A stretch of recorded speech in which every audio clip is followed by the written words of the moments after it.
دنیا field marshal Syed Asim Munir پر اعتماد کرتی ہے۔ پاکستان کو فیلڈ مارشل کی صورت میں ایک مضبوط لیڈر ملا ہے۔ سینیٹر فیصل واڈی کی پارلیمنٹ ہاؤس کے باہر میڈیا سے گفتگو کہا، بھروسہ لیڈر پر ہی کیا جاتا ہے، گیدڑوں پر نہیں۔ فیلڈ مارشل کی قیادت میں پاکستان کا وقار عالمی سطح پر بلند ہوا، معرکہ حق میں بھارت کو عبرتناک شکست دی۔ ان کا کہنا تھا کہ اللہ نے فیلڈ مارشل سید عاصم منیر کو امریکہ ایران معاہدے کے لیے وسیلہ بنایا۔ ورلڈ آرڈر میں چیف کو ورلڈ آرڈر میں لا کے کھڑا کیا۔ قومیں، دنیا، انٹرنیشنلی لوگ چیف کو ٹرسٹ کرتے ہیں۔ ہمیں چیف کی صورت میں ایک لیڈر، اور لیڈروں پہ ہی بھروسہ کیا جاتا ہے، گیدڑوں پہ تو بھروسہ کیا نہیں جاتا۔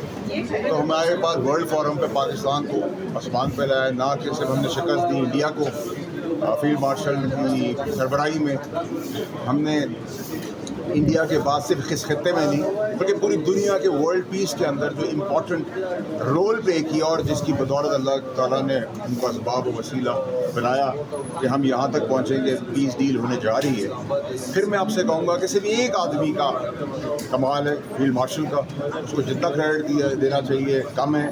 ہمارے جھنڈے کو آگے کیا ہے، ہماری فوج کا بہت زبردست رول رہا ہے جنگ کے دوران، لیکن پیس کے اندر صرف لیڈر، نو گیدرز۔ سبسکرائب کریں اور بیل دبائیں تاکہ کوئی خبر رہ نہ جائے۔